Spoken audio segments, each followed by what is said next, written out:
অপৰাধী দামিনী প্ৰজাক ধৰ্ষণ কৰা, শিৱসাগৰ জিলাত দামিনী প্ৰজাৰ গাত গৰম পানী ঢালি দিয়া এজন অপৰাধী হয় নে নহয়? শিৱসাগৰ জিলাত যে দামিনী প্ৰজাৰ গাত যে গৰম পানী ঢালিছিলে সেইজনো অপৰাধী। নগাঁৱত যে কীৰ্তি কমলক ড্ৰাগছ মাফিয়া সজাবলৈ লাগিছিলে যে ভৰিত যে গুলিয়াই দিছিলে, সেই গুলিয়াই দিয়া পুলিচজনো অপৰাধী। তিতাবৰৰ যে পুলিচ চাকৰিত ইণ্টাৰভিউ দিবলৈ ওলোৱা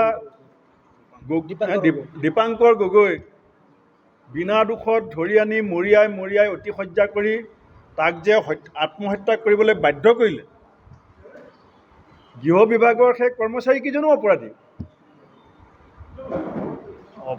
আইনে ক'তো জাত পাত বিচাৰ কৰিলে কাৰণে অপৰাধী ছেকশ্যন আছে।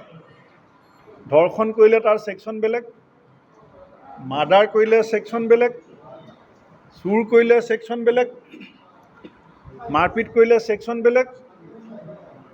আপুনি গতিকে বিজেপিয়ে এতিয়া নিজৰ যিটো ব্যৰ্থতা, আজি নলবাৰীত বানপানী হওঁতে কেইজন মন্ত্ৰী গৈছিলে?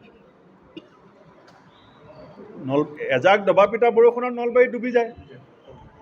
মই ভাল পালোহেঁতেন যে নলবাৰী জিলাখনৰ বানপানীৰ সমস্যাটোৰ স্থায়ী সমাধানৰ এটা পথ উলিয়াবৰ কাৰণে তাত কেবিনেটে গৱেষণাত বহিছে। অখিল গগৈয়ে নাৱত পাতিব গৈছে কেবিনেট বৈঠক। নহয়, সেইটো বেলেগ কথা, কিন্তু শুনক, কেবিনেটৰ যিটো মৰ্যাদা, এজন মন্ত্ৰীৰ যিটো মৰ্যাদা, এজন মুখ্যমন্ত্ৰীৰ যিটো মৰ্যাদা, এই চৰকাৰৰ দিনত যিমান হানি হৈছে আগতে কেতিয়াও হোৱা নাই।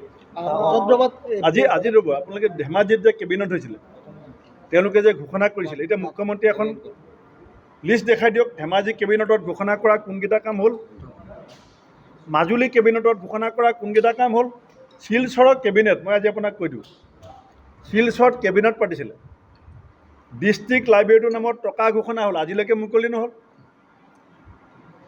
কথাটো আপুনি।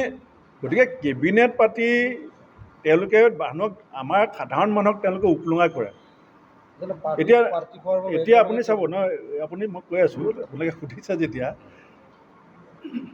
উৰিষ্যাৰ চিফ মিনিষ্টাৰ বিজেপি, উৰিষ্যাৰ চিফ মিনিষ্টাৰে শপত গ্ৰহণ কৰি ঘৰলৈ গৈ পেলাই মাকৰ লগত মাটিত বহি কেনেকুৱা আহাৰ খাইছে আমি দেখিছোঁ।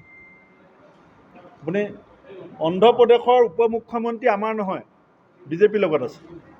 তেওঁ ৰাজ্যখনত এতিয়া হোৱা বিভিন্ন প্ৰাকৃতিক দুৰ্যোগৰ পৰা উপশম বিচাৰি 12 দিন নিৰামিষ খাম বুলি কৈছে। আৰু যিটো সময়ত মানুহ 41 জন অসমত বানপানীত গৰাখহনীয়াত মৰিছে, এজনী ছোৱালী ঢেকীয়াজুলিত ধৰ্ষণ হৈছে, এজন অফিচাৰক গোৱালপাৰা জিলাত ৰাজপথত গুলীয়াই মাৰিছে, সেইটো সময়ত গোটেই জাতিটো গোপলঙা কৰি তেওঁলোকে কিমান ব্যঞ্জন খাব পাৰে, কেনেকুৱা টেষ্ট হয়, তাত মন্ত্ৰীসভাখন ব্যস্ত হৈ আছে।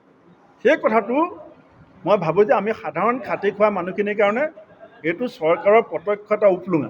সেইকাৰণে মুখ্যমন্ত্ৰী ঘনিষ্ঠ মন্ত্ৰীবিলাকক সুধিব যে তাৰমানে কোনোবা এটা বিশেষ জাতিয়ে বেয়া কাম কৰিলে আপোনালোকে প্ৰেছ মিট পাতি ফেচবুকত দি থাকে, কিন্তু আপুনি এই গগৈয়ে যেতিয়া ঘটনাটো হৈ যায় তেতিয়া বিজেপি চৰকাৰ কেলৈ গাত নালাগে? যেতিয়া দামিনী প্ৰজাৰ লগত অত্যাচাৰ হয়, জামিনী প্ৰজাক অত্যাচাৰ হয়, গগৈৰ ওপৰত অত্যাচাৰ হয়, তেতিয়া বিজেপি চৰকাৰ গাত কিয় নালাগে? এইটো আপোনালোকে সুধিব, এইটো উত্তৰ মুগুৰিত নাই, তেওঁলোকে সুধিব, তেওঁলোকে দিব লাগিব। মুখ্যমন্ত্ৰী দাদাগিৰি, আৰক্ষী বিষয়াৰ জৰিমনা মানে কোনোবা আৰক্ষী বিষয়াই ওপৰৰ পৰা নিৰ্দেশ নাপালে এইবিলাক কাম কৰিবলৈ যাব নেকি? এইটো জৰিমনা মুখ্যমন্ত্ৰীয়ে। এনেকুৱা মুখ্যমন্ত্ৰী ক'ৰবাত আছে নেকি? ইলেকশ্যন কমিশ্যনে তেওঁক এদিন কেম্পেইনিং কৰা বন্ধ কৰি দিয়ে, য'তে ত'তে তেওঁৰ বিৰুদ্ধে কেছ হয়, মানহানি কেছ, তেওঁৰ মুখ্যমন্ত্ৰীৰ বিৰুদ্ধে মানুহে মানহানি কেছ দিয়ে নেকি? এনেকুৱা মুখ্যমন্ত্ৰী, এনেকুৱা মানুহ আছে নেকি যে ভোটৰ আগত গৈ নগাঁৱত যাৰ লগত বিহু নাচে, যে সমষ্টিটো হাৰি থাকিলে তাৰপাছত উধাই মুধাই খঙত টিঙিৰ তোলা হৈ সম্বৰ্ধনা সভাত গালি পৰা আৰম্ভ কৰি দিয়ে। সম্বৰ্ধনা সভা পাতিছে MP-বিলাকৰ বাজপেয়ী ভৱনত, আৰু গালি পাৰিছে নগাঁৱৰ মানুহক, গালি পাৰিছে ধুবুৰী মানুহক। কেলে? তেওঁৰ কথা মতে মানুহ উঠা বহা নকৰে।